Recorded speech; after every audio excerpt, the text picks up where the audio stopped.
got my hat on. Just different colors. We have the same hat. Just different colors. Besides the bottom of the bill. Did your mom tell you how to dress? Because she didn't tell me. Otherwise, I would have wore my hat. No. What's the name of that hat? Whose is that? The Gun Owners Radio hat. You look good in it. Thank you. What about me? You look good in yours. Cool. I feel better already. Not too Hey, folks, shabby, dog. do you know a self-defense event happens in seconds? And at the time it takes to listen to this commercial, your life could change forever. I pray you're never forced to shoot in self-defense, but if you must, then you must be ready. That's why the USCCA exists, because every responsibly armed American should have the training and education to navigate a self-defense situation. And should you ever need it, the 24/7 critical response team is right there for you. To discover more about the USCCA, visit uscca.com/GOR. Act now, because the life you save could be your own. That's uscca.com/GOR. What's up, Hollywood? How you doing, man? Good. How about you? Fantastic. We got another full studio. Yeah. We got much prettier yeah, than last that week. side of the desk is a little more comely than this side of the desk. Wasn't gonna, hey, did We'll you work hear on what it. I said? No. He's right in the middle, so that doesn't No, count. Alicia is with us. How are you? I am doing well. Fantastic. And Desi from NOTME. Hey, guys. And How are we? I'm good. How are you? Are you busy? Always busy. I had a funny feeling. And, of course, Action Jackson, little Schmedley. How are you, bud? Good, how are you? Fantastic. That's your new name? Schmedley? No. Yeah. No. Is that your middle name? It's not Charge new. him $5 every time he says that, put and it on he'll my tab. stop. It Yes, please. works. Yeah, thank you. I told you it works.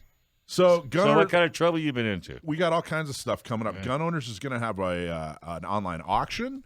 That's going to be in the middle of February. We're going to release details of that this week. So to get details of that, you're going to want to keep an eye on your email or get on our email list, preferably by joining. You can go to gunownersradio.com to find San Diego County Gunowners.com, Orange County Gunowners.com, and of course Inland Empire Gunowners.com. We're going to have all kinds of cool stuff, cool firearms and some other stuff, some trips, an African safari, and of course we'll go to a good cause. So keep your eye out for that. Support our show, support Gun Owners Radio by going and getting some merch. If you go to shop.gunownersradio.com, you can buy one of these cool hats that are being modeled by Jackson and Super Dave here. You can also buy a shirt. I think we have polos and tees. So check them out. And it's going to be very, very cool. So definitely go and buy some cool merchandise. Hey, I have a special call-in guest before we talk about anything else. Who you got? We have Carla Talley, who's the executive director from Inland Empire Gun Owners. How are you, Carla? I'm doing good. How are you? Fantastic. Now, what did you do this weekend? Oh, busy weekend. We actually had a booth at the gun show this weekend in Ontario.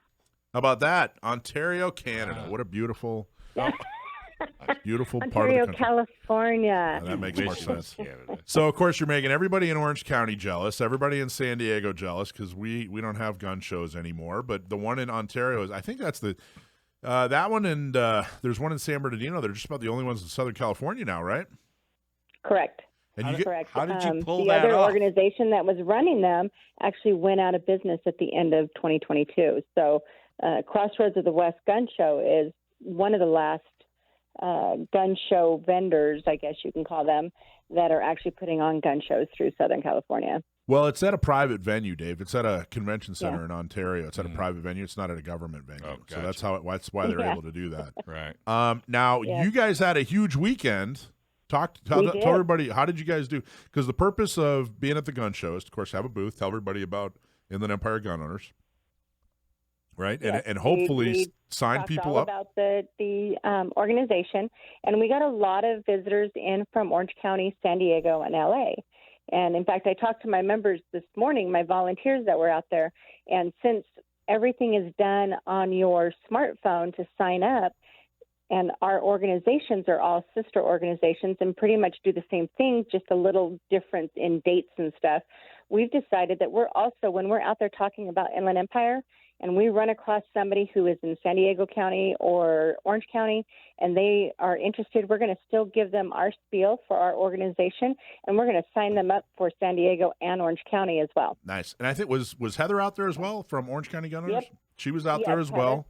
So Yep. it was a family affair. That's very, very cool. But tell everybody, what's the big news? How many people did you sign up this weekend? We signed up a whopping 10 new members. Ta-da! Congratulations. Ta-da! By far your biggest gun show weekend, right? Yes. Yeah. Yep, And our biggest gun show weekend, so that was fantastic. And We had Saturday a lot was of great help. Saturday, I think, was your second biggest day, right? Correct. Okay, awesome. Correct. We had 8 new members sign up on Saturday. And who helped you? Mike Cook, right? Yeah, Mike Cook, Steve Kirsch, Mike Fenner from USCCA. He's the member, and he came out to wear the IEGO shirt rather than the USCCA shirt. But we also invited USCCA to come out and run the table with us because they get a 15% discount. Our members get a 15% discount from USCCA. So we wanted to kind of team together this time to see how we can, kind of grow both organizations. But we also had Ray Wells, Robert Trowbridge. They both are board members for Inland Empire. Michael Talley, my husband, and I were both out there. Love that guy. And and then Scott was out there. So we had a lot of great people out there volunteering all weekend long. The USCCA guy, what was his name again? Eric LaHoy. Now, correct me if I'm wrong. Didn't he throw the gauntlet? Wasn't he the one that said we're going to sign up 10?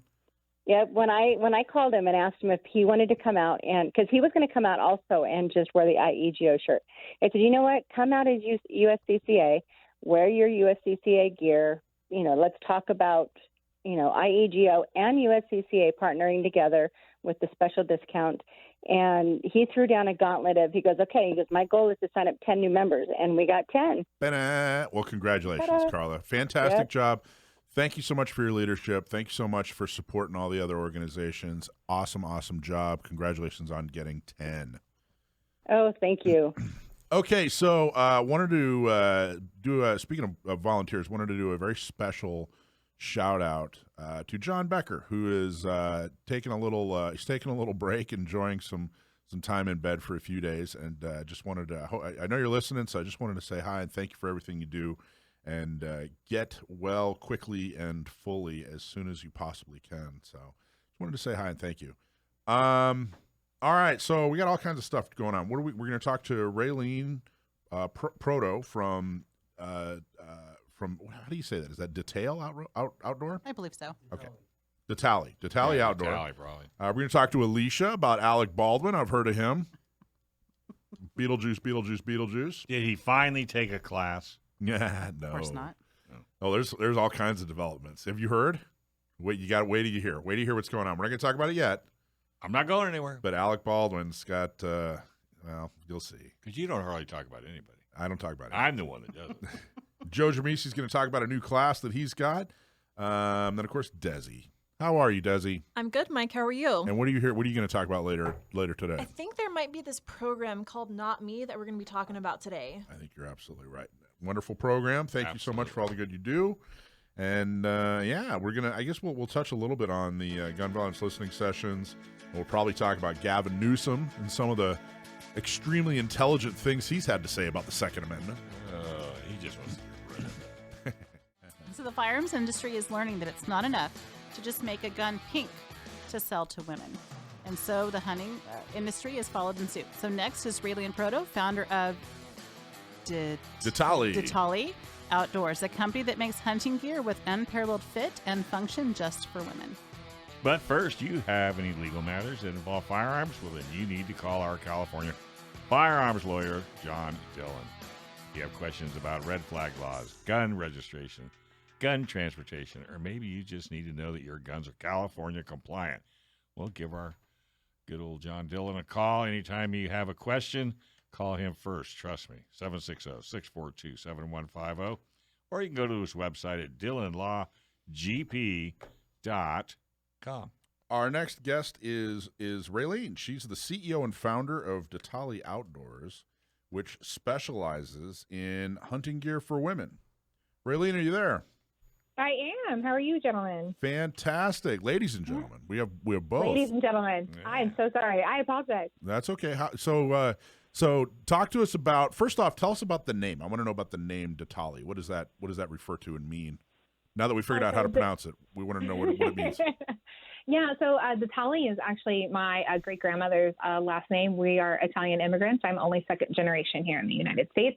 And it actually means thimble, like a sewing thimble. So I thought it was very appropriate to name a hunting company with a sewing thimble as its name. And I come from a very long, strong line of Italian women. So why not, right? Very cool. I think it's cool. Yeah, I'm glad I asked. Thank That's a cool you. story. Okay, so tell us, so what exactly are you guys, a website or a brick and mortar, and what exactly do you do? Give us kind of the breakdown of exactly what is it you'd say you do here? So right now, Ditale, and if people want to know how to spell that, that's Ditale. We're direct to consumer. So you can get on our website, ditaleoutdoors.com, and you could purchase straight from our website. But we also go to your outdoor and gun expos as well. So we have a list of the shows that we currently have going on that we'll be attending on there. We just got back from SHOT Show in Las Vegas, so that was amazing and exciting for us. And we're working on getting into some retailers near you, so we're really excited about that. Wow. Okay, so how long have you guys been around? 3 years. Congratulations. That's awesome. And how Thank was you. SHOT Show? How did it go? Well, hey, before you SHOT jump Show in was it, amazing. Raylene, okay, Yes. we have two lovely ladies in here, and they are Yes. both feverishly going through their phones like at 180 miles an hour. So I think they Yes. both know your whole inventory, and I just wanted to throw that out there. Oh, Because so I that's couldn't even all imagine of it. anything else that was putting smiles on their faces other than your line of clothing, which I have never seen. Always an Thank excuse you. to shop. Say what? That's right. Oh, any excuse to shop. Yeah. Well, what do you think? Well, what do you ladies think? I like it. So so they have the website. We found that. There's also a YouTube channel that we found. Yes. So we're kind of looking at things and live and with movement. Yeah, Yes. Yeah. that's cool. And how did you? What was the catalyst? How did you get into hunting apparel? Well, the catalyst was actually probably me growing up as a hunter. I had a dad that he was like the outdoorsman of outdoorsmen, and I'm an only child, so he wasn't going to have that boy hunting buddy he always wanted, and did not discriminate whatsoever, and basically was like, here's a shotgun and here's a fly rod, and this is how we do things. And so I grew up just being an outdoors kid. It was an amazing childhood, and a couple years ago, actually right around the idea of the company, I pulled a tag in a really rugged area, and I knew I needed really good gear for this deer hunt, and I couldn't find anything, and I've been wearing men's and boys gear like my whole life. So I went out and talked to over 100 women to start, and all of us were having the same problem, and the problem was our pants. So we make the best hunting pants on the market. We are going to come out with tops and other performance gear in February, and we're really excited about that. But we focus mainly on ensuring that women have the best outdoor pant out there. Now, you said that, and Alicia and Desi, you guys both started nodding your heads up and Okay, down. I'm curious. Okay, she mentioned Yes, the ma'am. pants, and that has always been my struggle. And I have to put it out there. Is my fit issue the same as what you found? The crotch on the pants. Is Yeah, the awkward. crotch is definitely one of them. Also, how low the pants sit. Okay. No function in general, being able to move with your body was a huge one, and no pockets. Like they have pockets, but they don't work. Love So pockets. like no functionality. Yeah, less pocket. And then also the hunting industry is very famous, and this goes for other outdoors too, the pink it and shrink it method. Well, they'll just take a men's gear that works well. We're going to shrink it down, take some functionality out of that, which then there goes your durability too. And we're going to throw some pink and purple. We're going to call it a day, and it's for you. Well, it's not for you. No. I can Our tell you bodies are that. a little different than the men, so Yeah. We're very different. Thank so God. we do, I had to put Hell, that out there, me. just so you know, Mike. So funny. I heard throughout this whole process when I was like, we're going to offer sizes from extra, extra small to 3X in a regular and a curvy fit. And I had so many gentlemen say, well, that's why we like you, because you come in all different shapes and sizes. Exactly. We also hit it differently too with we're tall and short, and we also have an adjustable hinge system in our pants as well that can go from 36 inches to 26 inches. So we have a various size range that you can move your hem up and down as well in. So we cover you from tall to short to small to plus. That's basically the range. Like, how did you know how to make clothes? Like, how, you know what I mean? Like, what's your background? I do not know personally. Like, my background is actually fashion law. So I actually do apparel and retail law as a living.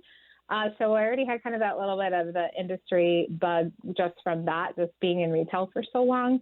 I don't make the clothes. I have two other co-founders that are actually on my board. I have Audrey Young, who is my COO, and Summer Meyer, who is my CDO. So she is actually the one that takes all the customer discovery we do and then makes the tech packs for the apparel.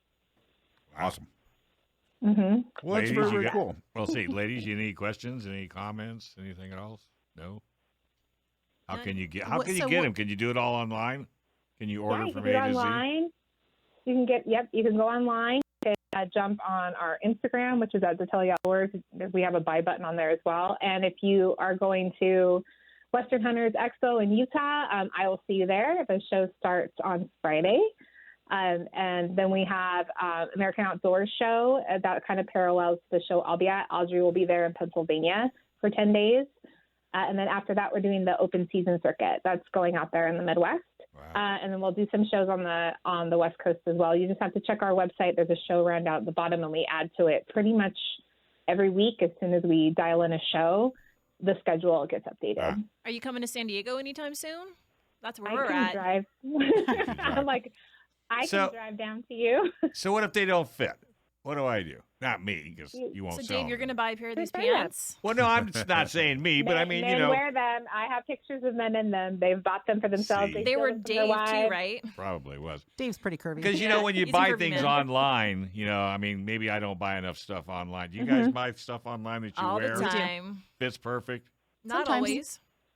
Okay, so then we have a very dialed in sizing chart on our website. It's very accurate. So you just have to do your measurements. If you have questions about your sizing, you can email team at Ditale Outdoors and we can help you with the sizing.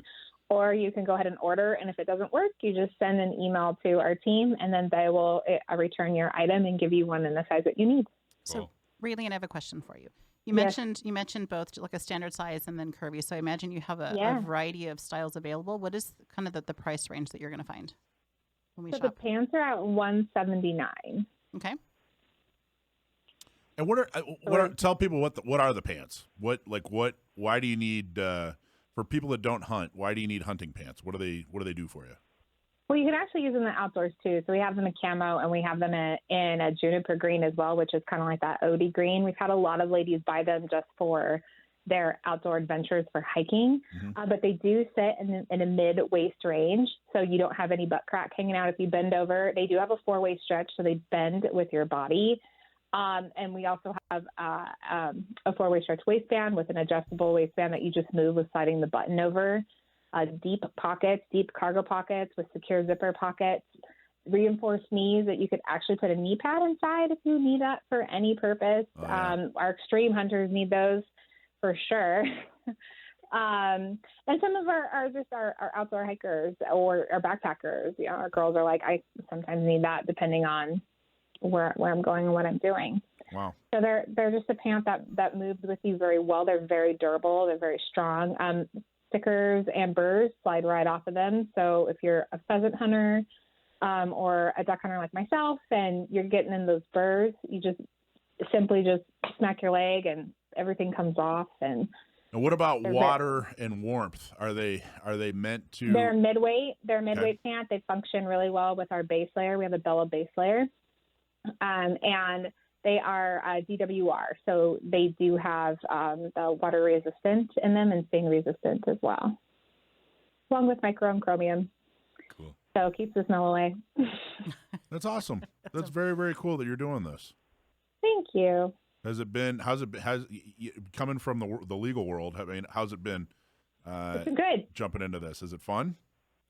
Yeah, it's amazing to serve my community of women. I can tell you that. I had a really rough year last year. My dad passed away, and it was my second year having to tally. And I think there were a couple people. I had to cancel podcast because of family matters, obviously, and those podcast hosts gave well wishes, to me while they were doing podcasts. I had tons of women reach out to me just to express condolences, which people I've never met before in my life, which it just shows you as a community how strong we are, and being able to give back to them and just serve women in my community of hunters is fantastic. That's very, very cool. I'm sorry you had a rough year. That doesn't sound like fun at all, but it sounds like you're doing something you're passionate about, something that people love. And when you went to SHOT Show, what was the feedback? Oh, we had amazing feedback, even from tactical women. So we're going to explore that. I can't promise anything, but we'll definitely explore that. We had lots of press, lots of unscheduled press that just heard about us and popped out of the blue. We were kind of the talk of range day, which was pretty amazing to get that feedback, that there were lots of women that were extremely excited. Orange County Gun Owners is dedicated to preserving and restoring Orange County self-defense rights. And if you live in Orange County and you want to help defend and restore the Second Amendment, you need to join. OCGunOwners.com/join. Orange County Gun Owners is the Do Something organization to restore and defend the Second Amendment. Volunteers have shooting social, they live at gun shops, tabletops, and a whole lot more. Pro-gun officials will get elected. So become a member today, OCGunOwners.com/join. Hopefully we got Raylene. Raylene, did you come back? Or I think it was a little confusing. She didn't know she was on for 2 segments. Yeah, I know. Well, while we're waiting for her to come back, I'm looking at the website. Yeah. In addition to the pants that she was talking about, they actually have layered pants. So if you need like a base layer for warmth, like a fancy legging, they look good. They look nice. That's usually so. There's like It's very buttery. Oh, there she is. There you go. There we go. Yonder. So we were talking about your pants, Yes. and So it sounds funny saying that, doesn't it? We're talking about your pants. It Yeah. actually, yeah. about your pants, Raylene. They're really cute. So I think you have a couple of customers here. I think Desi and Alicia are probably going to put in an order. Oh, good. And We like to hear that. We like to sell things over here. I was going to say that's saying something because they're tough customers. So, Desi, what do you think? They look nice. I would be interested to try them. Any Oh, particular style? I like the layering component because I get cold. Yeah. What is the layering components of these pants? Well, they're made to be layered, so they are a midweight pant. Hey, you're They talking do to layer a back. guy.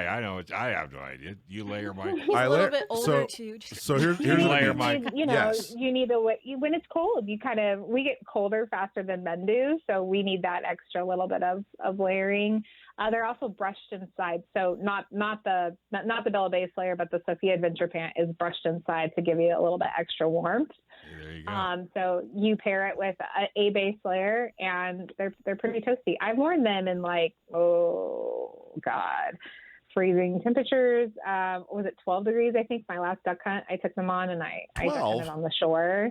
12, just 12. You're talking to guys. This is That's San Diego. it. We're talking like 50. You just Yeah. you just 50's killed cold for us. you just killed everybody in the room. So let me kind of correct me if I'm wrong, but I believe what I'm hearing about your pants is they're fairly warm, but if it gets too cold, you're probably going to want to put on some kind of thermal Definitely want to have a layer. Okay. Yes.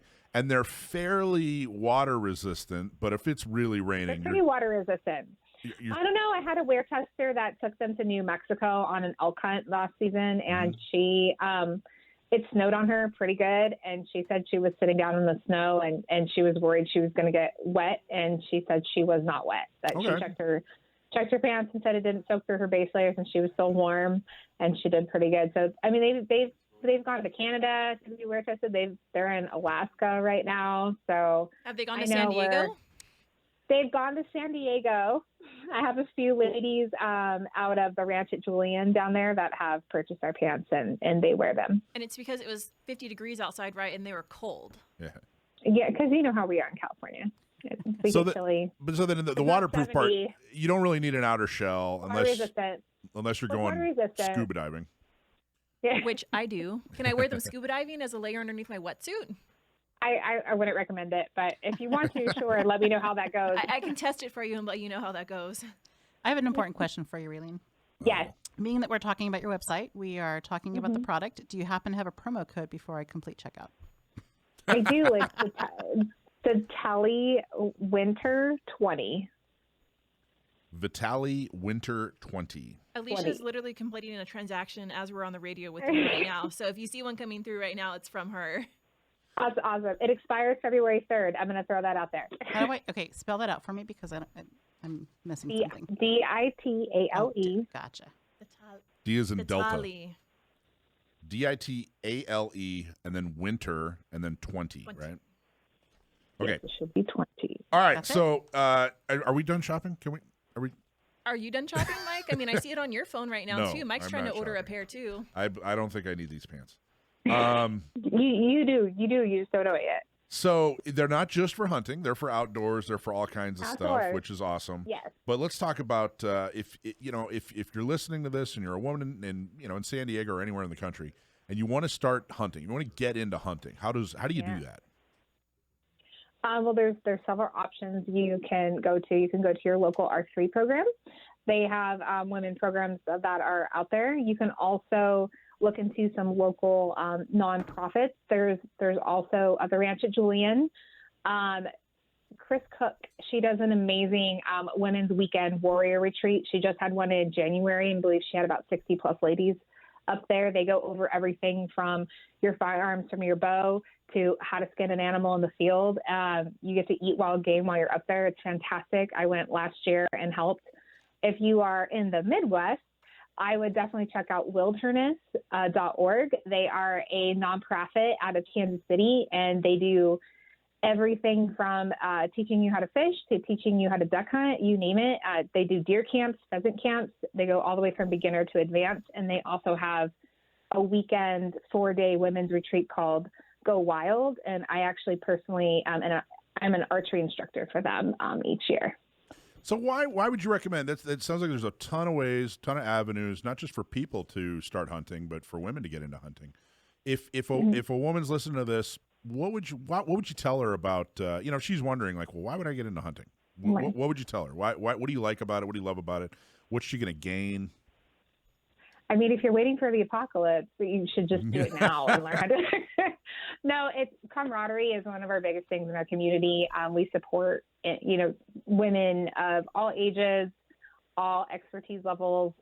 We have a big buddy system. Even if I have several young ladies, including my niece that, my younger cousin, that I mentor.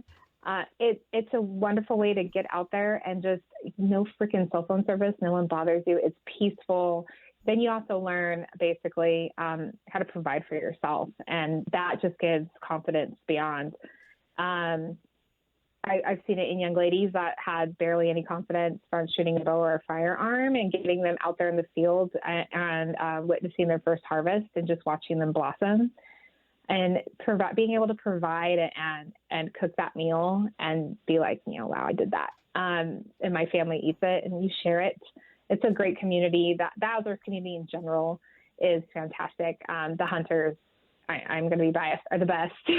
But we all love and support each other and lean on one another. And the more the merrier, really. So what you hunt, it can determine how hard the hunt is. I mean, there's, waterfowl is very different from elk, is very different from deer, is very different from pig. What is there like if someone's like, well, I want to hunt something, I really want to get into this, I want to learn how to clean an animal, I want to get in touch with the earth and blah, blah, blah. Whatever their reason is, they don't know what they want to hunt. Is there something you recommend? You could reach out to even me. You can find tons of local groups online. Ditale has one on Facebook just called Women Who Hunt, and you can see our Ditale logo or D logo on there with an elk. There's about 3,500 women in there from all ages to all experience levels. A lot of them are new, and we find basically someone in the area to buddy up with them to teach them how to log online and do their hunter safety and how to how the tag system works, take them along with them so that they kind of get that mentoring experience. It definitely is a mentored sport. I'm going to say that it's a mentored lifestyle. I'm going to add, not really a sport. You do need someone to kind of show you the ropes, but I know tons of women that just got out there and just did it, just walked out, grabbed a gun and walked out in the field. So, and taught themselves. What was your favorite hunt? Tell us your very favorite hunt. The one that when the first one that popped in your head when I said favorite hunt that you think about that was the most fun or amazing or whatever. That's going to be my buck in 2020. It was such a year. Obviously, we know it was the start of a pandemic. Everything's shutting down. Outdoors was really fueling with people. And I think I hunted probably, 100 and something days out of the season, and we're coming towards the end of the season being in December, and thought I'm tag souping it. There's no way. And I'm out hiking with my dad with my bow, and he stops me and says, there's a buck right there. And I kind of creeped around the front of the truck where we were parked, and I see this gorgeous buck kind of down the mountain area and an embankment, and I had a beautiful 45 clear shot, nice broadside, beautiful shot. And then he gave me a run for my money all day long, and I had to push him, and I actually had to come back the next day and basically pick him up because we had to leave him overnight. We tracked him until about 4:30 behind Mount Baldy, freezing cold, snow everywhere. And coming back the next morning after not having sleep, worried that a bear or something was going to take him. That was the most that he booked. So I'm a member of CBH, so California Bowhunters Association, and we have a booking system. So the chances of getting a deer, let alone a buck, out of the area was 5%. And the first woman in CBH to be entered in that area with my buck. Oh, and that was actually, thank you. And that was actually my last successful hunt with my dad. So that was my last season. So how, let's talk about what 6 point or how big was this guy? He was about technically he would be a 6, a 3x3. But one of his little knobs in the corner was busted, so he was technically like a 3x2. But he's a good size. We won't hold that size guy. No. And he's beautiful. And he was. You said he was 45 yards away. About 45 yards away. What's the weight of your bow? 60.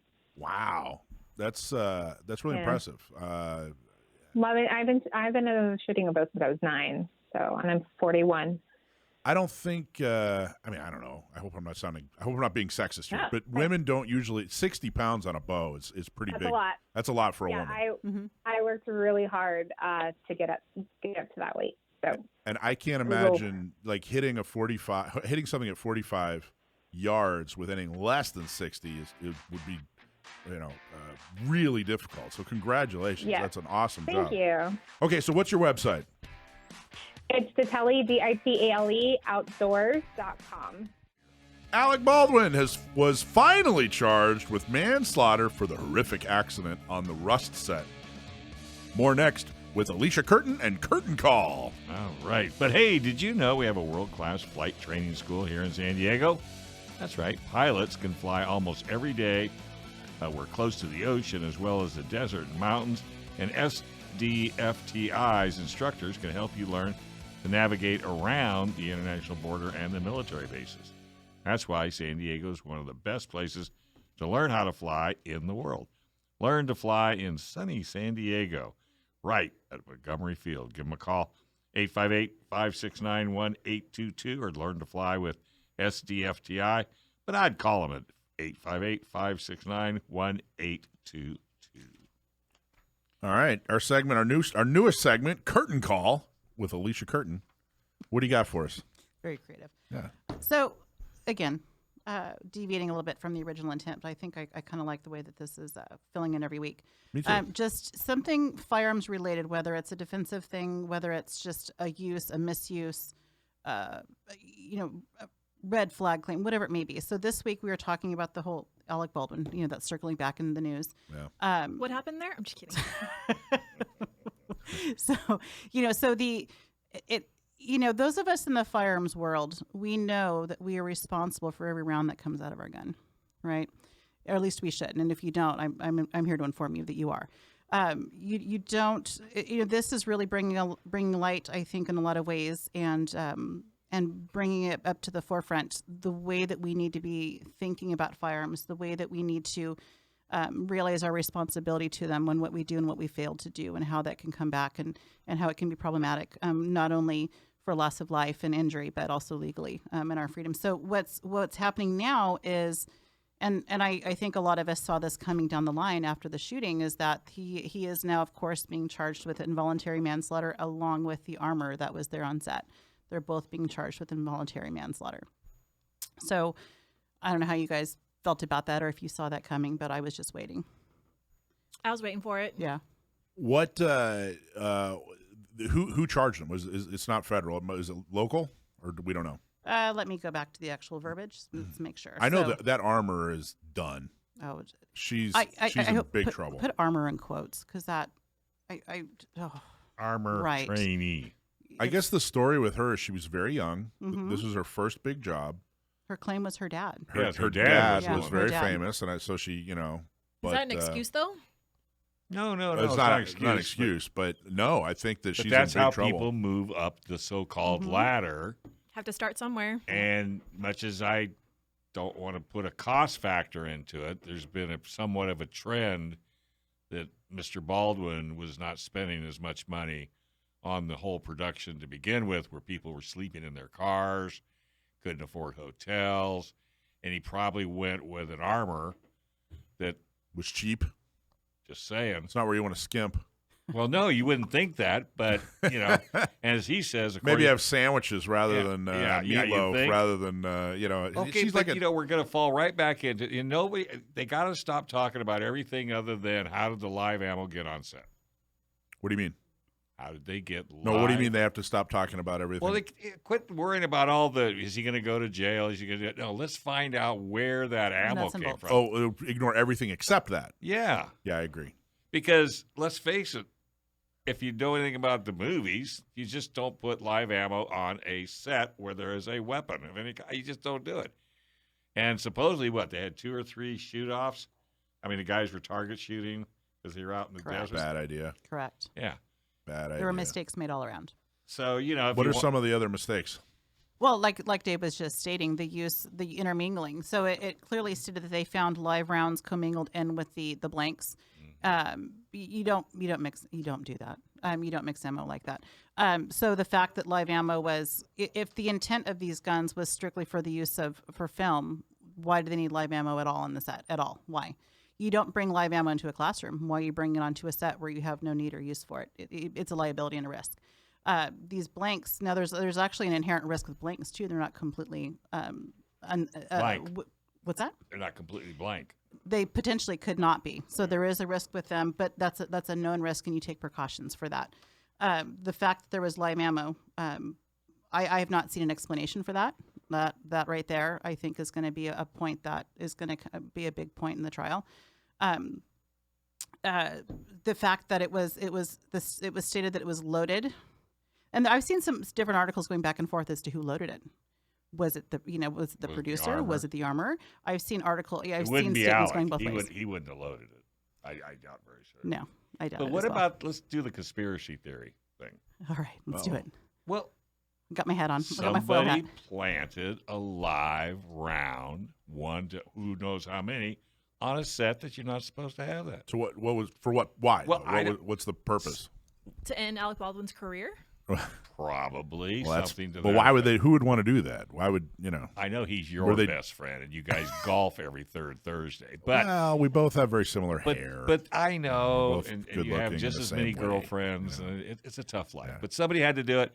I think he's not the nicest guy, and he's not loved by everybody. I think he tanked his own career pretty well, though. You think? I don't think he needed help. Yeah. But you know what I mean? before this. He I shot don't himself in the foot. But you got to admit, it does. I mean, Anything's possible. Absolutely. but this But pushes more towards it than not. Let's put it- was there a final, like, hey, this is why we're finally doing this? Was there a piece of evidence that they found where they said, well, this is why we're finally doing this? Or was it just finally the Media result I of think that they're holding that close to the cuff. I don't think they're releasing that just yet. close to the bulletproof Yep. vest? Correct. Close to the I got to vest. tell you, I do like these memes that are going around that, Like I stand behind Alec I Baldwin. stand behind Alec Baldwin. Love that one. It's safer. Right. No, I Don't really stand next to him. Right. And of course, we don't know what his defense is going to be, but I'm sure there's going to be some tone of didn't pull the I trigger. didn't know. Well, He didn't he pull the trigger. stated he didn't pull the trigger. It's He didn't pull the trigger. Who else would have? Yeah. Somebody, Okay. but it wasn't him. So- I'm sure they were filming it. by definition, right? By definition, involuntary manslaughter. Let's just talk about the definition. It's the crime of killing another human being unlawfully, but unintentionally. So, I mean, did he kill a human being? Yes. Yes. yeah, but I don't. Was it unintentional? Yes. Right. Yeah. So I'm curious. he's probably not going to go to jail. You think? Isn't he up for like 18 months? Wasn't that what I saw? Well, the problem is he's also the Strange. producer, so he has a lot of safety issues he has to deal with, along with And killing this girl. It's the state of New Mexico, by the way, that's bringing charges. Well, so I'm not an attorney, and I didn't stay at a Holiday Inn Express last night. So take this for what it's worth. But my understanding is, they're usually, from my very limited understanding of the law, they want to see who's responsible for this. And I have a feeling they're going to find that he wasn't responsible unless they are prosecuting Alec Baldwin, the producer, because he's the one that hired the armorer. Mm-hmm. But if they're simply prosecuting Alec Baldwin, the guy who pulled the trigger, my bet, I'd put $1.50 on that they're going to slam this armorer. I agree. Because it's that my understanding. Now, one thing that was kind of annoying, when this whole thing heated up, is gun owners jumped on Alec Baldwin because we don't like Alec Baldwin. Right. If this were Tom Selleck, I would bet that every gun owner out there would have some kind of an excuse for why he wasn't responsible. But it's Alec Baldwin. He's a jerk. He's on the wrong side of the political spectrum. So we all jumped on him, and we all turned into these purists. Well, you never point a gun and blah blah blah. I don't know a single gun owner out there who hasn't muzzled themselves when they're putting their everyday carry on. I mean, I think people were kind of going to like these Look at the weird look on their faces. They're extremes, in like, total shock that you would say I mean, that. it was just kind of it was looking silly. It was looking kind of silly. Like it was clear that everybody just didn't like Alec Baldwin. But Well, he didn't help it either. Going on TV. I don't like Alec Baldwin, by the way. Yeah. I mean, 8-year-old me loved Beetlejuice. That was hilarious. But ever since then, he's been a jerk. So I think I was 8, maybe I was 10. I don't know. Yeah. Right after Red Dawn. So I think that they're going to have to find out that, okay, who was actually responsible for this? And like I said, I'd put $1.50 on that. This armor is going to go way down. So you don't think She's he'll not have sure. anything? He won't be responsible, or I don't know. I don't know enough. Trigger. Yeah, but so on a movie set, people pull the trigger. can't be in the jury. Okay, At next. people pull the trigger at people all the time. We see it all the time, Well, yeah, but he's not. But it's not done by a high profile. No, but what I'm person, saying is yeah. the expectation of an actor to have the ability to safely pull a trigger on a set. Yeah. They're not responsible for that. Right. Now, 2 minutes. I've heard people say, "Oh, well, they're supposed to whatever." They go through the I would be willing to bet that Alec Baldwin's attorney is going to be able to say, "Hey, look, the responsibility lies in the armor. That's the whole point of why we hire an armorer." But the problem is, Alec is the guy that hired the armorer. So I think that Alec Baldwin, the producer, is going to go down. Alec Baldwin, the okay. actor, probably not. Yeah. It depends on how I they agree. prosecute it. Okay, I didn't understand where you And were then, going. But I agree. and then armorer is going to get. Gonna go down. She's gonna done. bite They're it. She's going to be flipping burgers at In-N-Out for the rest no, of at her life. Alcatraz. Well, They're both facing 2 counts of involuntary manslaughter, which is a 4th-degree felony, punishable up to 1.5 years and a $5,000 fine. But the cliffhanger is that there's an additional charge included, which is a provision because it's an offense committed with a firearm, which is a 5-year mandatory sentence. So Mandatory. mandatory. There'll be no discretion. No discretion. Ouch. Watch, they're going to try to get it switched to California. And then he walks. Then he walks. He's not going to. He'll run if he can get that thing to California. Inland Empire gun owners strive to be the ounce of prevention in the fight for your local rights. And how do they do it? They do it by fundraising and getting local pro-gun candidates elected. So be part of the team. Join today. Go to iegunowners.com/join and join the growing number of responsible gun owners stepping up to defend our Second Amendment rights. That's iegunowners.com/join. Welcome to the second hour of Gun Owners Radio, everybody. We have a prize to give away. If you join our newsletter and are lucky enough to get picked, you'll win I guess we're giving away Gun Owners Radio T-shirts from our merch section. So congratulations to this week's winner, Mr. Mark Duncan. Mark Duncan, thank you so much. Your T-shirt is on its way. If you would like to win a prize, probably a T-shirt, go to gunownersradio.com/subscribe and sign up for the Gun Owners Radio newsletter. Can you win a hat? Baby, do you want a hat? I mean, I can get a hat from Rich. So you're not signing up? Is that what I'm hearing? I'm already Desi? signed up. All right, there you go. Well, some people have friends in high places. That's how I got my hat. I might know somebody. I don't have a hat. I know somebody. You You know, know a guy? somebody. I know a She guy. knows I a got a guy. guy. She I knows got a a guy. for that. She knows a guy. So everybody out there listening who doesn't got a guy, go to our merch shop and buy some cool merch. Shop.gunownersradio.com. That's shop, S-H-O-P, .gunownersradio.com. All right. Our old buddy Joe Drammissi has a very cool class coming up. It has to do with folks that have their CCW, which there are more and more of in beautiful San Diego County.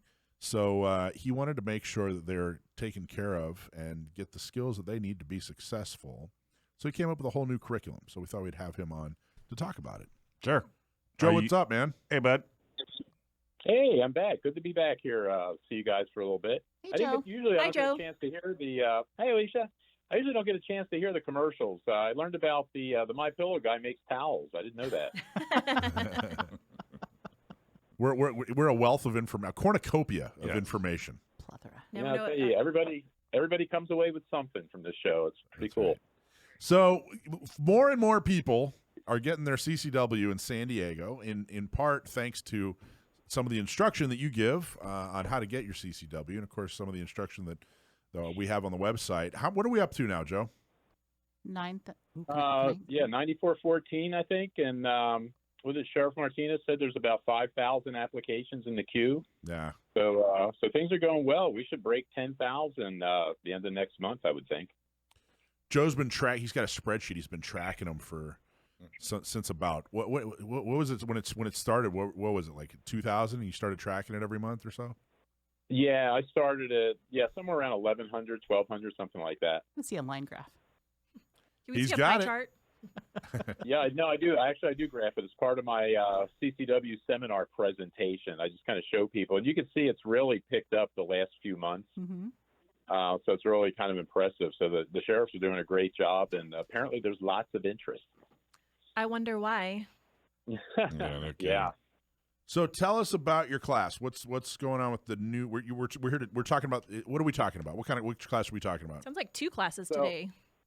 Yeah, so I'm doing a pair of classes, but the one is the pepper spray and situational awareness, which I've done before, and that's a great class as well. Nice. But the one we're going to talk about today is the CCW Next Steps class. Okay.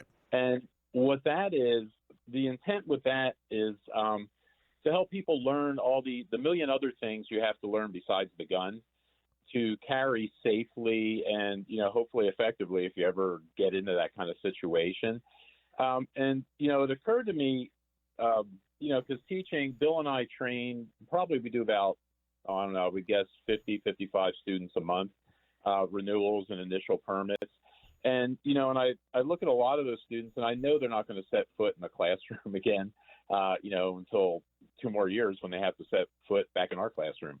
And I try to encourage people to learn about this stuff. And if you think about, like with us, it's weird, with Alicia and Mike, all you guys, because we're immersed in it. And I talk to people every day that carry, I bet I read 7 or 8 gun magazines each month just because of the stuff that we do. Mm-hmm. And, talk to other instructors and everything. So, we hear all the different things, and it's easier for us. A lot of people, I think, that get their concealed carry, they're the only ones they know that carry, or they might know one other person that knows about as much as they do. So what I wanted to do is put together a class that addresses all the other stuff that you should know about it, that you need to learn about, that you won't, you don't necessarily get in the state mandated class. I mean, we touch on some of the things, but we really don't go into a lot of detail on a lot of the stuff. So that was kind of the intent of the class. So the 8-hour class that's required is, I don't even know if I'd call it a 101 class. I mean, it really is. It's extremely basic, and a lot of it is testing. So this is for people that have kind of gotten through that. They have their CCW. This is really kind of laying a foundation. I don't know if it's not really laying a foundation. They should really probably already have a foundation, and it's not really fine tuning. It's somewhere in between, and just kind of getting you to that next step, appropriately named. Well, it's giving them the rest of the information. So, in other words, you take the 8-hour class, you do the little shooting qual. We touch on, the things about laws and safety and that kind of stuff. But there's other things, like in this class, if I just run through the basic outline of the class, we'll go through and talk about firearms briefly, the difference, revolvers, semi-autos, single action, double action. Because, again, I see people in class, they have a gun. They just bought a gun. That's the one they're going to carry. They don't know anything else. And there's no way for people like that to really learn things other than, take classes or do something like that. So I want to try to give them a start with that. So just basic, gun safety and the different kinds of guns and how they work. And then going into equipment, holsters, inside the waistband holsters, outside the waistband holsters, different ways to carry, different ways to dress around the holster, guns that you could carry, couldn't carry. Well, there's really nothing you couldn't carry. But just thinking about all that kind of stuff. Gun belts. You had that experience when you love my gun belt. First gun belt. Oh, I love my gun belt. But see, there's no way for, people that aren't immersed in this stuff to find out about that kind of stuff. Other things that you would carry, do you carry an IFAC, an individual first aid kit? Do you carry a tourniquet? Do you carry a flashlight? So what are other things that people carry and why? Carrying with the round in the chamber is another big deal. Everybody's nervous about that when they start. It's something you really have to do, and you got to work into it. So talking about that stuff. And then in addition to that kind of thing, getting into the situational awareness. I spend a lot of time on that because, like I tell students in our class, if you get into a situation where you actually have to use the gun, there's absolutely nothing good that comes from that, aside from you didn't get killed or someone you care about didn't get killed. Everything else that happens is bad. So the idea is to avoid getting into that situation in the first place. So, stressing the situational awareness, paying attention to what's going on around you. Because what I talk about in class, and we touch on this briefly in the CCW course, but I'll go into it in more detail in this next steps course. But with criminals, criminals have a certain way they select people and they select victims. And again, they can't hurt you from the other side of the parking lot. They have to get up close to you to do whatever it is they're going to do. And the things they do to select people and to get close to people are obvious if you're paying attention. And that's the kind of stuff that I want to talk about, and giving them some ideas about that. So, how to avoid situations in the first place. A little bit about de-escalation. Although the thing with de-escalation now is, we talk about that and stuff and avoiding confrontations and things like that. But realistically, you can only de-escalate people that want to be de-escalated. And so again, how do people sign up? We gotta go to a break. But how do people find the class? How do they sign up? The easiest way is to go to the USCCA website. So USCCA, and go on there, click on training, click on in-person training, and you'll find the 2 classes there. Type in I think they ask you to type in your zip code, and you're good. Well, a lot of companies are so unhappy with their website. It looks old, it's out of date, it's not getting customers. But you know what? Sage Tree gets it. Since 2005, Sage Tree has been helping companies with websites that look great, work great, and get leads. Stop being frustrated by your website and get one that you're going to be proud to share. Contact Sage Tree today and get a website that makes the phone ring. Getting started is super easy. Call 866-728-9100. That's 866-728-9100 and get that website fixed today. All right, we got Desi Bergman in the house, the Not Me aficionado, which is the most fantastic thing that we started, wouldn't you say, with San Diego County Gun Owners? Back in 2019. Wow, that far long back. So what is the most common story or reason why a woman signs up for Not Me? So, Dave, a lot of women come to us for a few different reasons, but I would say it's primarily for the reason that Not Me SD was started, back in 2019, and that's because they were a victim of domestic violence or sexual assault. And, as you know, Not Me SD is San Diego County Gun Owners' initiative to stop sexual assault and domestic violence. And, Dave, did you know that 1 in 3 women are victims of sexual assault or domestic violence? And in 91% of those domestic violence or sexual assault occurrences, they were women. One in 3 blows me away. I know. Right? I didn't even that number is hard to even fathom. I don't even understand that number. Well, you don't know the fear. You don't know the fear. And the fear that you can also talk about, too, is that in 8 out of those 10 cases, the women knew the person that sexually assaulted her. And to top that off, 63% of sexual assault or domestic violence cases go unreported for fear of retaliation from their partner. Right. Well, and that's the problem, because it's bad enough that it happened, but then you have to take a shot in the dark that you're going to be treated properly when you say something. Well, and that you're also going to get the help that you're looking for. Because, again, the fear of your partner retaliating or, you go to the police and you file, a restraining order, sometimes that doesn't happen. And so the fear, I've never been in a situation like that before, Dave, but I can only imagine the fear that these women go through. I'd be more worried if I was the assaultant up against you. I might get shot. I don't know if I'm the type of girl you might want to mess with in that sense. That's kind of where I'm going with that.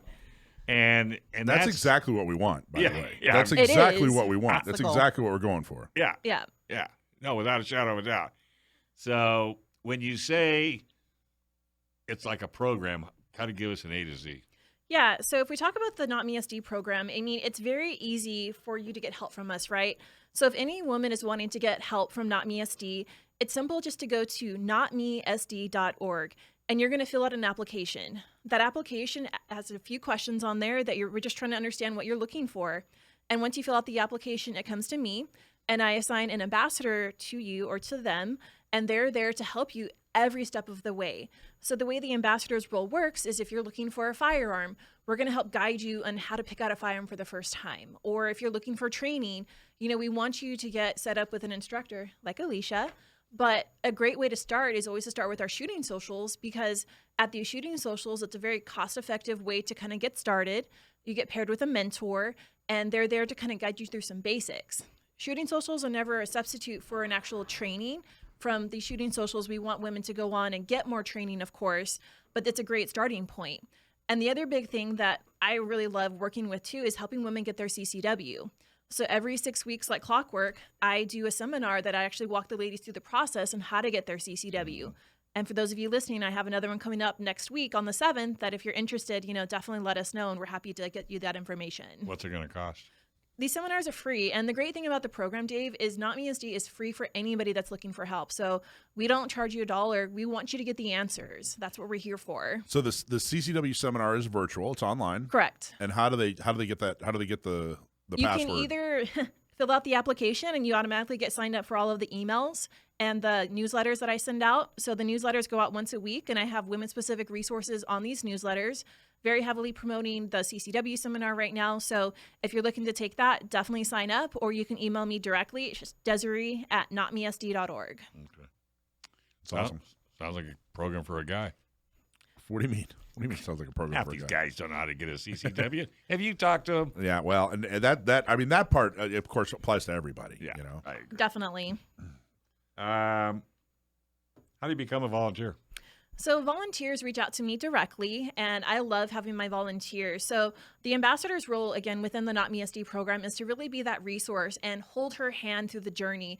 A lot of time, these women that come to us, they have been a victim, and so they want to take back their safety into their own hands. So they're scared, they don't know where to go, and that fear is something that, we want to hold her hand and show her the way. So the ambassadors are all volunteers, which is fantastic, and they're all gun-loving girls just like myself that we love to help people. Right. And Dave, you think girls like to talk? Get a girl talking about guns, we will talk for hours. I was going to say, you'll never get the class No, over. and how about a group? How about if I, because a lot of times that women work together maybe, or they're just close friends, and nobody individually wants to cross that all line. it takes is one. Yeah. But if you went as a group, I kind of encourage that, because that way they all can come out, hang out together and talk. And, Yep. It's like going to the bathroom. Exactly. When you go to the gun that's range right, 'cause together. y'all get up and go together. That's right. Exactly. And I love seeing different groups come to these shooting socials over and over again. I have a group of 3 that's at these shooting socials every month. And they come because they love to shoot and they want to learn more. And what's funny is when you shoot, you can't have long nails. It really hinders your grip. And I had one girl that the first time I saw her, she had really long nails. And I was like, you can't shoot and you can't grip a gun like that. And so the next time I saw her, she was like, Desi, look. And she had actually cut her nails shorter so she could shoot the gun better. You cut them all short, or just that one? She did them all because she was trying to keep them, uniform and keep them looking nice still. But yeah. I'd have just cut the one. They should probably, that's the next step for gun manufacturers, is to design a handgun that you can wear for people with long nails. There you go. You let me know how that patent $1 million works. idea right there. Let me know how that patent. You going to go over to the Shark Tank? Yeah, exactly. There's his idea. Yeah, there's his idea. Right. But I love my ambassadors. It really has become a sisterhood that, we've really created within That's these what's women. happening. And, girls that love to help each other. We stick together. And Alicia, you've been a volunteer of mine for over a year now. So what brought you to me to help out with this program? Why are you so passionate about it? So being that it's a women-run organization, there's unfortunately, and it's definitely growing and getting better, but there's a limited pool of women that are willing to step up and take these roles. And I was willing, and I thought, if I'm willing and I have the skills, I'm going to do it. I have to. And there's so many more women out there that don't realize that they can. I want to really empower it. If you have an interest, if you have a desire to help other women, you may not be as well versed in the gun world. We can help you with that. But if you have a passion, desire to help, there's a place. And what's interesting is in the past couple of years, you've had this industry that's been heavily dominated by men. I remember before when I go to range, I would be sometimes the only girl there, right? But now you have this big shift going where a lot more women shooters are coming out, and you have a lot, I see more women now in the ranges than I did before. And what's also interesting is if you look at the statistics, more women have bought firearms in the last 2 years than they ever have. I think it was 50% of new gun purchases have been by women. And Sounds so, about right. yeah, you have this new, group of women that are coming up because they want to protect themselves.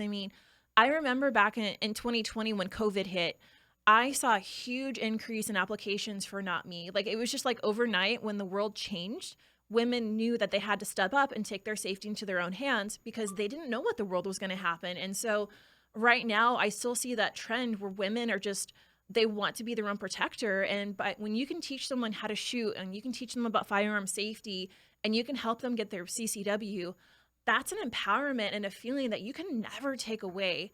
I know, especially for me, when I go to the range and I'm having a great day, I'm doing great with my shots, it's very empowering. And so to be able to teach women that it's something that they're never going to forget for the rest of their lives. They seem like they get even more excited than a guy does, it seems to me. They're not afraid to show it. I think men feel it. Yeah, they're not afraid to so. Dance on the range. Be yeah, I just got some good shots, Yeah. It's that excitement, and guys are just yeah, it's okay, whatever, Oh, one of the, I never even thought of that. That's what Mike probably did. I dance on the range. I figured you did. He is the one dancing. He heels around, and he's all right, cool, I'm good.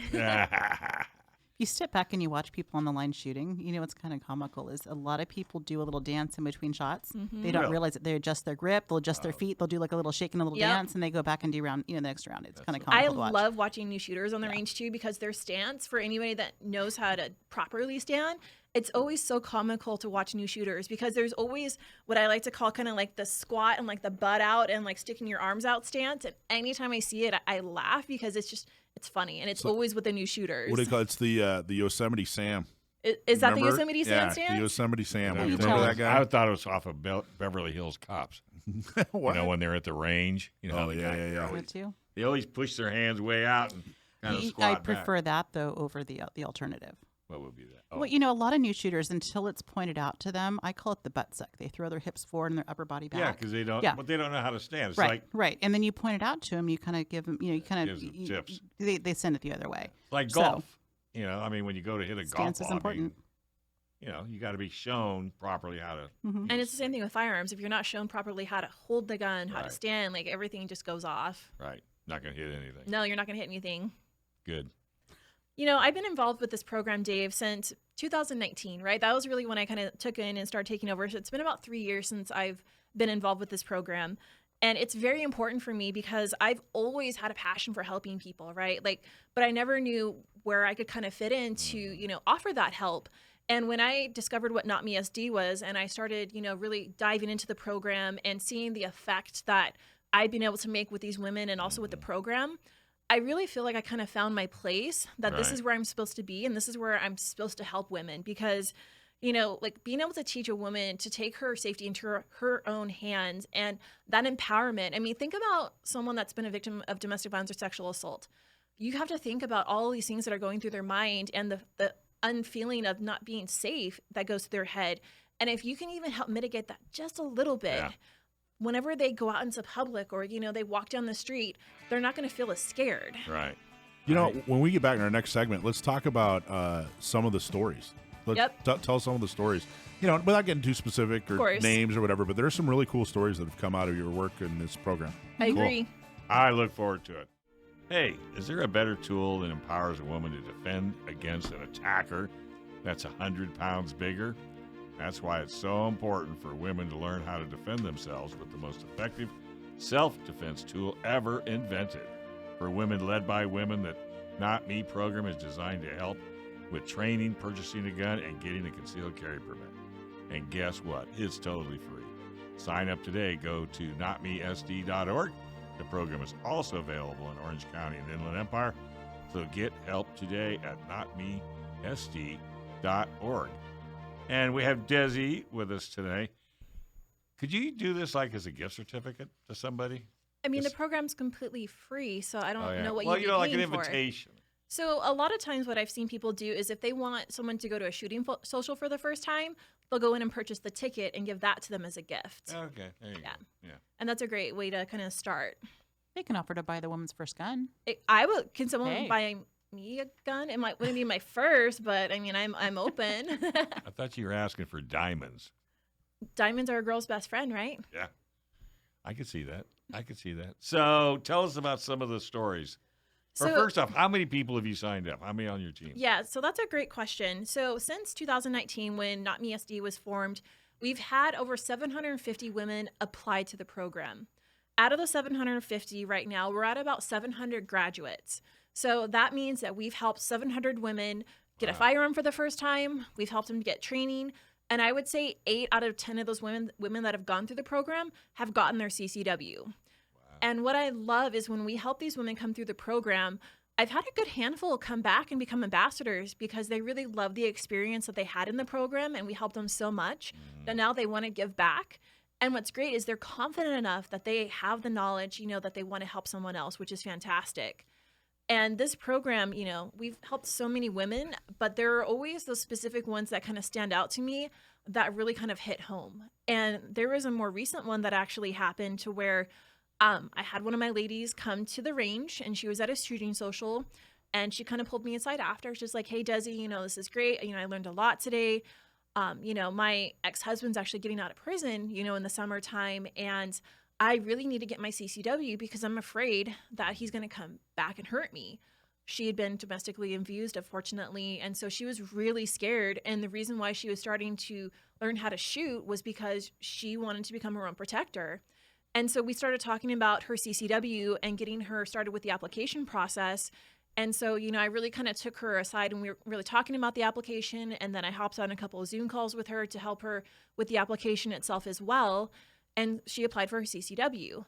Now, mind you, the ex-husband's getting out of jail in the summertime. And so my idea was really, of course, to get her CCW before he was out. So that way she had that protection. Mm-hmm. And so Mike and I actually worked with the CCW division, and we got her application pushed up. She's already had her first appointment. So she's actually in her 90-day background check right now. So by the time, summertime comes around, she'll have her CCW, and we're going to be working to get her a lot of training so that way she knows how to proficiently use her firearm before then. But the gratitude that I've had from this individual was something that it's very rewarding to help her, because she told me, she's like, Desi, no one's ever helped me like this before. Like, you helped me get my CCW with the application process, and you said that you would help try to push the application, to get it done quicker. And I never thought that would happen, but you followed through. And I feel so much safer now because of you and this program. And I'm eternally grateful for what you guys have done for me. Isn't that awesome? Is that a cool story? That's a really cool story. And how many women have we talked? 700. 700 women. 700 women. Gone through this from the But beginning. that is nothing compared to San Diego County. I mean, I think we have 3.5 million people here. So I know. It's Drop in the bucket. it's just a drop in the bucket. And I want to help that this. just means you're motivated. I'm very motivated to help as many women as we can. And my goal for 2023 is to help at least 200 more women. Right. And the problem is that we just need to get the word out there. Like, a lot of women don't know that we're here. And the other problem that you find is kind of like what we had talked about earlier, is people don't like to talk about what happens to them. Yeah. And there's still that stigma that I don't want to get a firearm. Like, I don't want to do that, right? But when you can have a firearm for women, it's an equalizer. I mean, think about that 100-pound man that could be twice as big as you. And unfortunately, if you're put into a situation where they're trying to attack you, you're almost helpless to defend yourself. I hate to say it. Like, I'm not a feminist, right? But a gun is an equalizer. And so when you're put into these situations where you have to protect yourself, knowing that you have a firearm with you and you can use that to The protect confidence level. Your Exactly. confidence goes up tenfold. Exactly. And we don't just, of course, firearms is our primary purpose with Not Me, but I also love to promote like Joe's, pepper spray and situational awareness class. Like, we've done that with Joe a few times, which is great. We've done Krav Maga classes, which are very specific to women in self-defense situations. So we want to be that great resource for women to kind of add more of those tools to their tool belt so they can protect themselves and have that empowerment. Yeah. No, I totally agree. I'm more into being proactive, not reactive. Exactly. And I, again, have never been in a situation, knock on wood, that I've had to defend myself, but I practice what I preach, and I'm the one that's at the range shooting. I have my CCW, right? So I want to make sure that these women can be their own protector. And that feeling, I mean, Alicia, you've helped some of these women before. It's a feeling that you can never take away. Yep. And there's a broad range of what the women come looking for too. A lot of them are looking for CCW, but there's some that aren't. Right. Like, I've helped women that were really, all that they wanted is they wanted someone to go to the gun store with them, because they were a little intimidated. They didn't know what they wanted. They didn't know what to say. They didn't know the right verbiage. They just wanted someone to be there so that they could make the they often already knew what they wanted because there was other discussions prior, but they just needed someone to hold their hand and just be there. Or they knew they needed it. They wanted a Right. gun. They just didn't know what they wanted. And all those things are what we're here to do, here to help with. And what's crazy is if you go into a gun range still, I would say 9 times out of 10, there's a man behind the counter, right? And so the men are the first to say, oh, you want this little gun or you want that gun. Like, everybody's got their opinion on what their gun is. Like, you can go into 5 different ranges and they're going to tell you 5 different guns to buy. Right. But women, again, we're made differently, right? Like, my hands might be a little bit smaller or bigger than someone. So, a Glock 19 might not fit my hand, right? So there's a lot of things that we have to really talk with these women through. And, what are you looking for a firearm for? Is it for home defense? Like, do you eventually want to get your CCW, right? Like, with purchasing a firearm, there's so many factors that you really have to think about. And a lot of times when these women come to us, they don't know how to answer them. So that's actually a good. Jackson's got a question for you. That's a good. Jackson, you got a opening question for me? Yep, go for it. He just What you remembered. got? Oh, I know. I think I know what the question might be. What's your favorite gun? My favorite gun. I knew that question was going to come. I think you're very famous for that, aren't you? Yeah, almost every call-in guest gets that question. So I would say I have a new favorite gun, and it's actually a gun that was my dad's, and it is a Python. So it's a revolver blue steel Python. Ooh. Yes, it is beautiful, and it was my dad's side carry gun actually when he was a sheriff a number of years ago. And my mom seems to think she's keeping that gun, but it's with me and it's never going back. Sorry, Mom. But the trigger is just like butter, and I love shooting that gun when I go to the range. You'll have to go sometime. Yeah, if you come with me, I'll let you shoot it sometime. Would you like to shoot a python? Yes. You know what a python is, don't you, Dave? Mhm. They're beautiful guns, Yeah, aren't they? Beautiful. Yeah, and Action Jackson will even clean it for you. You're gonna polish it up for me, Potentially. potentially. Well, then he'll give it to Mike, and Mike will have to do it. That's funny. I don't polish. Mike I doesn't don't- get dirty. Mike doesn't. No, you put Mike yours in the doesn't get- sink. I He put doesn't mine. get dirty. Yeah, I'll just put it in. Yeah, exactly. Puts it in the sink. I put it in the dishwasher. Oh, that's how you clean guns now? You just put them in the dishwasher? Put 'em in what the he dishwasher. does. That's why you get a Got a Glock. dry cycle. That's fine. true. You guys are crazy. Are you listening to this, Action Jackson? Who cleans your gun, Jackson? Mom and Dad. Oh, they man. tag team it. Huh? You know what's sad? What's really sad? What? I've had people come to me that do soak their gun and wonder why it's rusty. Oh, So yeah. let's put it out there. Please don't do that. That's what Mike does. Please don't do that. I know. Well, no, you put something on it. What was that? The CO1? I've tried that. Yeah, Seal one. Yeah. They have. What are these? You know those electronic? You put it in like some kind of solution and it Oh. electronically Right. cleans it. Like or they cleaned your electrolysis or whatever. Like a jewelry cleaner. Yeah, your jewelry. yeah, it's really what it Yeah. is. Anything I would to keep totally. from having to take the gun apart. I would just store it in that thing. And I'd put it on my lose a nightstand. spring. A little barbicide. See, you're just afraid of losing Barbicide. parts. Yeah, you're just afraid of losing parts. That's your only problem. So what's coming up for Not Me? Do we want to talk about April Should we yet? give a little teaser? Just for give a what little April's teaser. gonna- Yeah, talk a little bit about it. So April is Sexual Assault Awareness Month, and I'm putting together a plan where every Thursday in April we're going to have some different kind of training. So the idea is that we're going to do another CCW seminar. So we'll teach you how to get your CCW if you haven't already gotten it.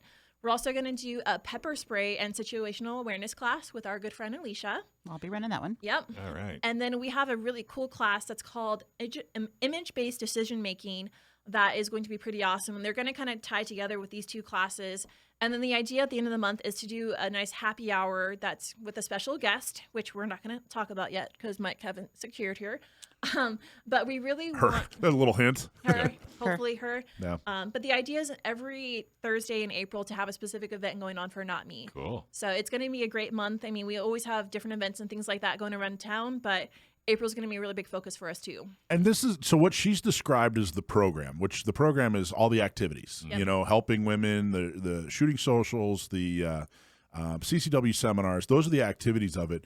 We haven't announced it yet, and you're going to hear a lot more about it in the future. But we also opened up a 501c3 that will help fund these activities. Mm-hmm. That will help fund this program. For the women that can't afford to do it. Exactly. Can't afford training. Can't afford a gun. Can't afford ammo. Right. Can't afford ammo. Can't afford a CCW. We want to make sure that self-defense is not cost prohibitive. Right. So if you're out there and you're listening and you give to a charity, we're trying to capture some of that charitable giving that you do. If you care about the Second Amendment and you're giving to a charity that you maybe don't care about it as much, we want to give you an opportunity to help help with that charitable giving and continue to help the cause in general. So Not Me California does exist. We are taking donations, but we haven't done like a formal rollout and announcement. I think what we're going to do is we're going to make April, the month of April, kind of that rollout. that rollout. Yeah, I would agree. Yeah, I'm excited. Yeah, it'll be cool.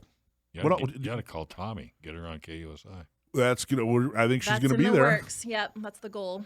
Just Yeah. tell him. Tommy's listening, I'm sure. Just tell him. Tommy's listening. He's wonderful. We don't have to. He'll be wonderful. he'll No do it. worries. He'll do it in a heartbeat. Yeah, I have no So worries. my homework for everybody is to Uh-oh. tell a friend, tell people that Not Me exists, because we are taking applications at this time. And I want that if there's any woman out there who wants help purchasing a firearm for the first time, or you have unfortunately been a victim of domestic violence or sexual assault, and you're looking for that way to feel safer and to empower yourself to be your own protector, go to notmesd.org. We're happy to help. Just remember, courage, knowledge, power, not me. I like that. Oh. Well, a self-defense event happens in seconds, and at the time it takes to listen to this commercial, your life could change forever. I pray you're never forced to shoot in self-defense, but if you must, then you must be ready. That's why USCCA exists, because every responsibly armed American should have the training and education to navigate a self-defense situation. And should you ever need it, the 24/7 critical response team is right there for you. To discover more about the USCCA, visit uscca.com/GOR. Act now, because the life you save could be your own. That's USCCA.com/GOR.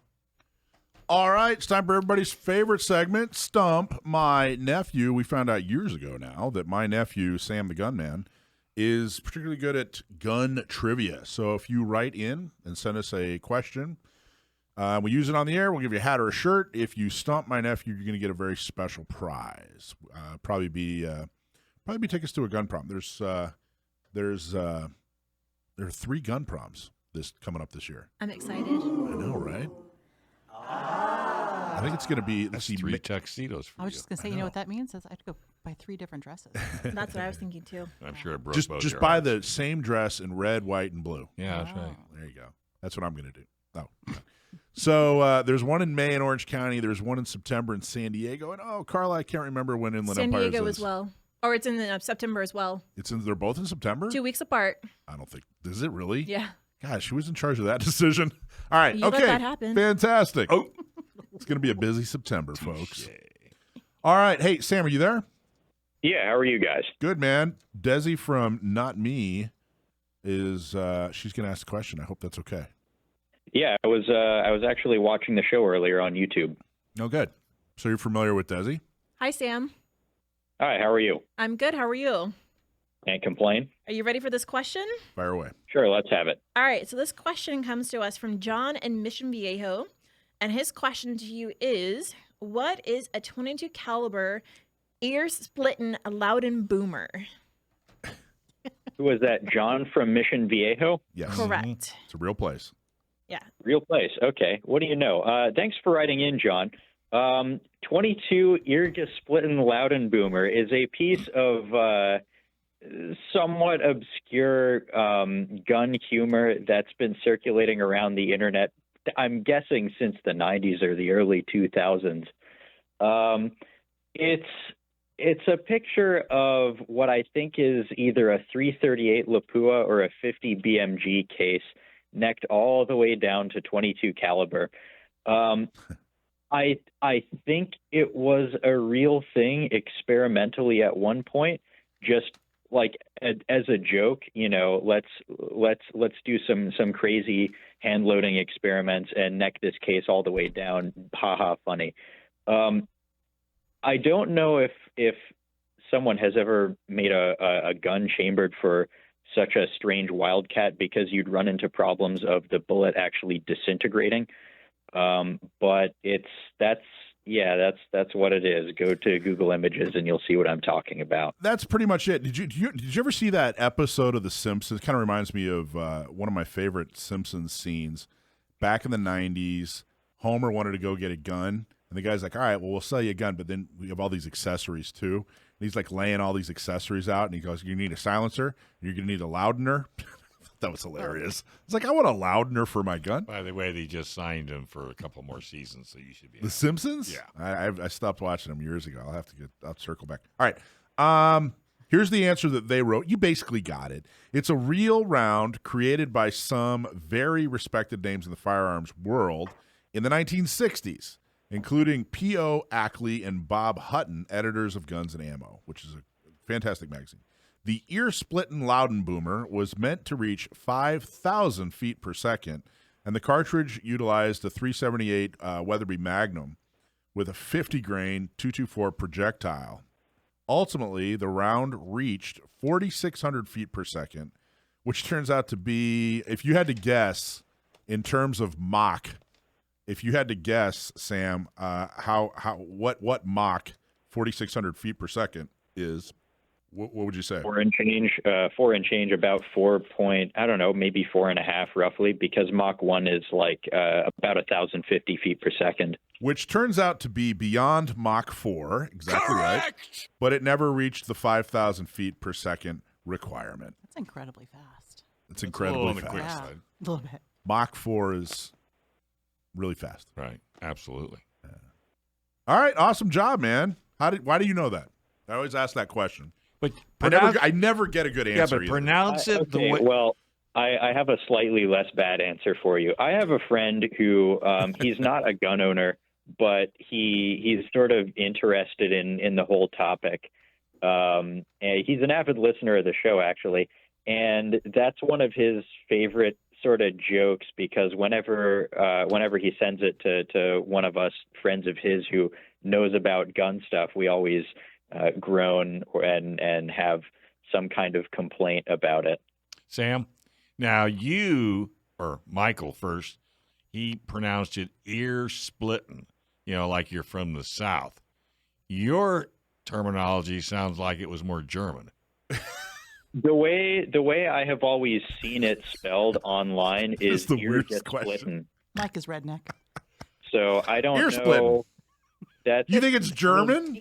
It's not Well, German, yes, Dave. it is. It's a made-up word. Ear splitting.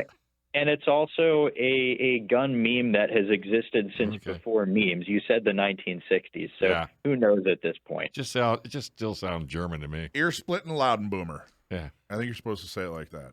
Can Sam say it again? I need to hear You're it. just splitting Loudenboomer. That's how I've seen it spelled anyway. Yeah. I don't think Loudenboomer Doesn't that sound German? proper German. Sounds redneck. That is not proper German. All right, so talk about your latest article, my friend. My most recent blog post was titled "Enough is Enough. It's Time to Abolish ATF," which sounds very extreme. And yes, I'm speaking a little bit polemically, so as to get people paying attention. But basically, the elevator pitch of my blog post, and you can all go and read it on the SDCGO blog or the blogs of the sister orgs. But my point is basically that the Bureau of Alcohol, Tobacco, Firearms, and Explosives, ATF, has grossly overstepped its bounds as a law enforcement agency and begun basically creating what amounts to law by fiat. They're not elected. It's a bureaucratic organization, and they've just accumulated more and more power, and they've been left unchecked. So my proposal is that they be either radically reformed or abolished entirely, because they've become destructive in their to the end of doing their jobs, or what they think is their job. I don't think that's an extreme point of view, man. I think that that ATF, we've gotten so used to the idea of ATF and what they do that your view of getting rid of ATF or doing an extreme makeover of ATF is standing in the way of extremism. I let me ask you what you think about this. Actually, when I'm thinking about writing an article, do you know what posse comitatus is? No, I'm not familiar. Posse comitatus is, I think, someone correct me if I'm wrong here. Maybe I got the wrong Latin word. Anyway, posse comitatus has to do with military not acting as law enforcement. And I've often thought about the fact, when you look at the British, when we were colonies, the military was really federal law enforcement.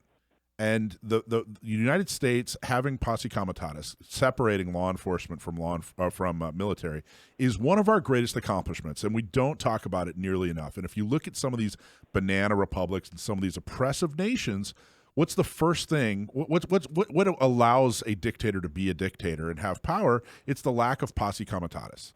And so they said, all right, great, military can't be law enforcement, but in effect what they've done is they've turned a lot of the federal law enforcement into a military. And I'm not just talking about they have tanks and machine guns. That's not what I'm talking about. So I really, truly believe that you're absolutely right. Some of these federal law enforcement, specifically ATF, have gone way too far and in what they're doing in practice and just in existence. They have way too much power. They're way too unchecked. The Congress has basically abdicated the power that they have. The White House has basically abdicated the power that they have over these federal law enforcement, and we have lost posse comitatus, which again I would argue is an extremely important accomplishment of the nation of the self-governed. So your article is not extreme at all. Your article is dismantling extreme. And I think that that's an important thing for people to talk about. I think it's a brave thing for people to talk about. I think there's an entire culture of people out there that 2 minutes that think that not talking about something like this is mainstream, and it's not. It's way outside of the mainstream. What ATF does and the way they behave is way outside of the mainstream. So Anyway, fantastic job, Sam. Great job. Can't wait to talk to you next week. We actually, I just blew through the whole segment there. So thank you very much. You got it right. You saved me some tickets to Gun Prom, my friend. Thank you.